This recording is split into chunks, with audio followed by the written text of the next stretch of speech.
just looked at the stats here. The field goals were the same. You out-rebounded, had more assists, but 12 more free throws for Ohio State. Why not? You heard that, guys? That, you know, that was alarming in a lot of ways.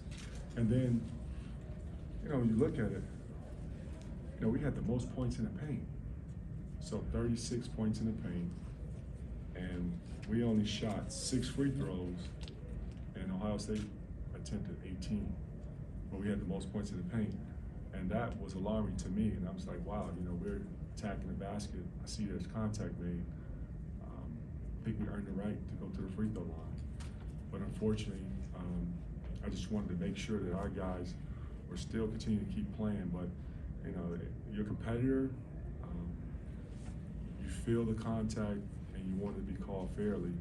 And unfortunately, you know, our guys was trying to keep their cool, and I was just telling them, just stay locked in, stay within the moment.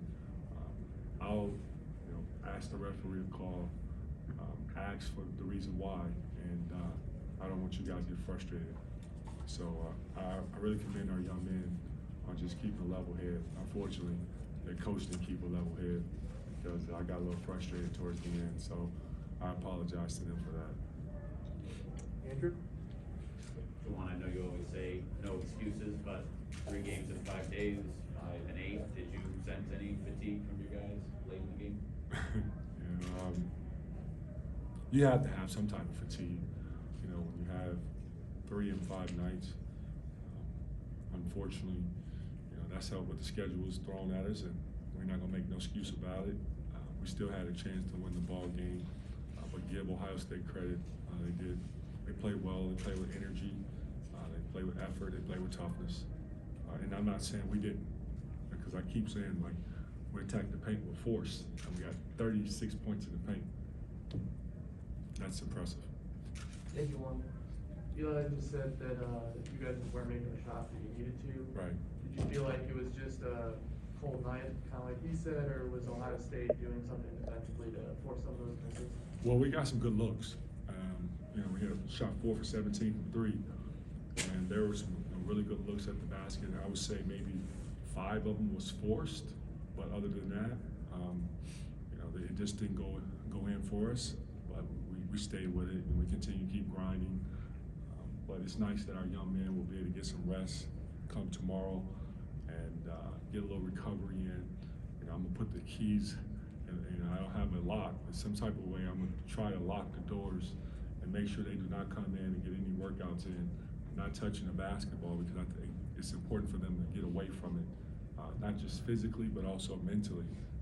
And then I told them after the game, you know, I'm sure there's something as far as an exam or paper, and I got to go back to my notes and take a look as far as what they have, you know, from some of their classes on work that's coming up. They can really get to that tomorrow. We'll try to play catch up, because when you look at it from 3 and 5 nights, it's very challenging when you're sitting at a laptop or a book and you're trying to read and try to take care of your academics, and you're falling asleep at the same time because you have a lack of rest. So tonight and tomorrow, it's important for our guys to get away and get back into their books. Michael? Juwan, what can Musa learn from an experience like this, getting a chance to go against EJ for a lot of the game? Musa is a sponge. He's a competitor, and you know, you looked in the locker room, and he was the last guy that I went over, and you know, we always, no matter what, win or loss, I make sure that I go over and, you know, just thank all of them for, you know, bringing it. And Musa was the last one, and you can just see the fire in his eyes. He didn't really want to look up at me, and I know he was thinking back to a lot of plays that he was playing in his head.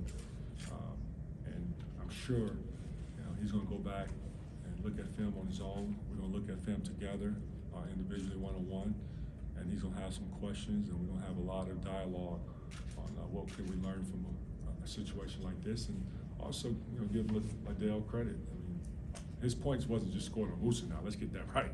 Yeah. You know, but he's a great example to learn from, because I look back to, you know, Liddell's freshman year. That was my first year in coaching, and he was a role player, and he wasn't as offensively efficient as he is now. And each year he's gotten better, and he's added more to his game. And why not try to steal something from a guy who's playing at a high level and improve year after year? Does anybody have anything else? I know you're, one game at a time kind of coach, but I guess if you could assess this past week, you lost today, but picked up, a couple of good wins, kind of where the team's at, and then some momentum here for the final stretch. Yeah, I see more than just 1% better with this team. I see a lot of growth. I think in the beginning of the season, our non-conference schedule was a really good schedule for us to really test and see how we can grow and how we can learn how to win.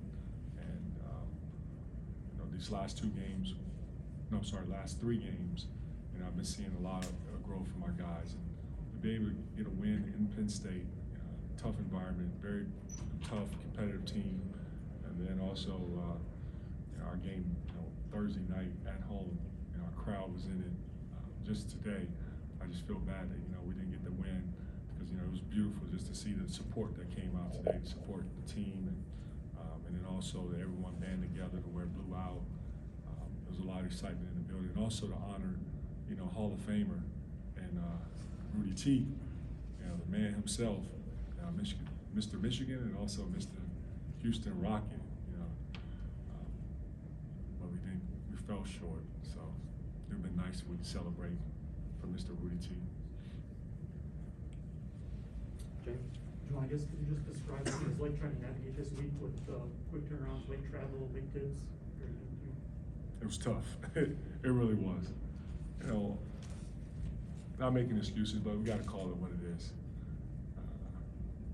That game that was a postponement that we had to play on Thursday, we had a short turnaround to prep for Ohio State. But it's similar to like how you're going to face in the Big Ten tournament as well as in the NCAA tournament.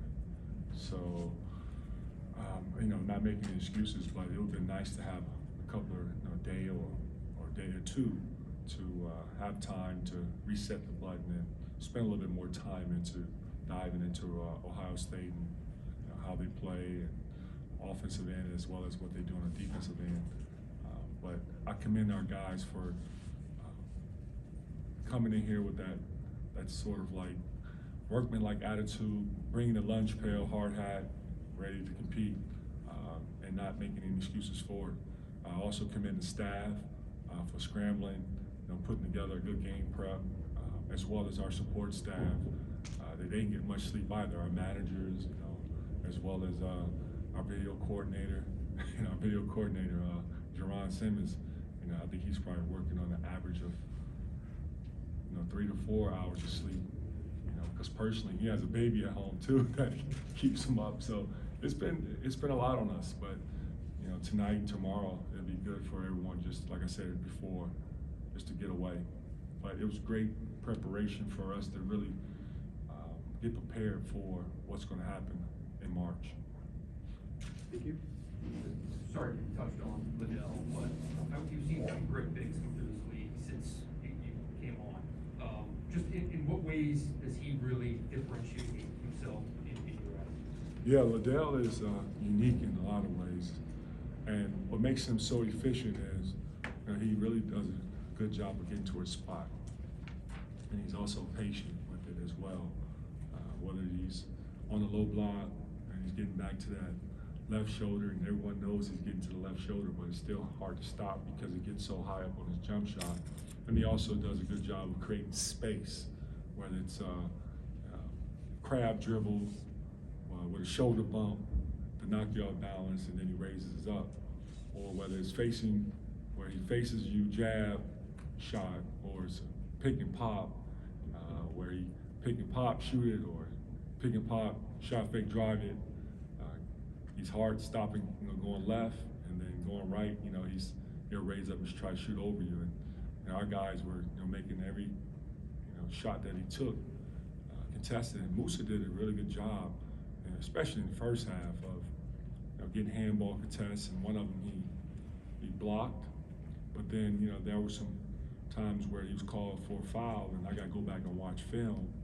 And then that's where it kind of took some of the aggressive away from our defender and gave more of the aggressiveness towards the offensive player. And and Liddell was smart, and he took advantage of what was given to him. And I just seen, like I said earlier, a lot of growth. The game has slowed down to him too, because as a freshman, he was putting his head down and going fast like a lot of freshmen. And then last year, he just made a huge turn, and he hit the switch, and he became their elite go-to guy along with Dwayne Washington. And now this year, he's one of the best players in the Big Ten that can play at the 4 or 5 spot. Anything else? The decision to go single coverage on him, was it just to avoid getting in rotation or limited threes or? I couldn't tell you that. I have to tell you that, then I don't want to say that word. Does anybody have anything else? All right, folks, thank you very much.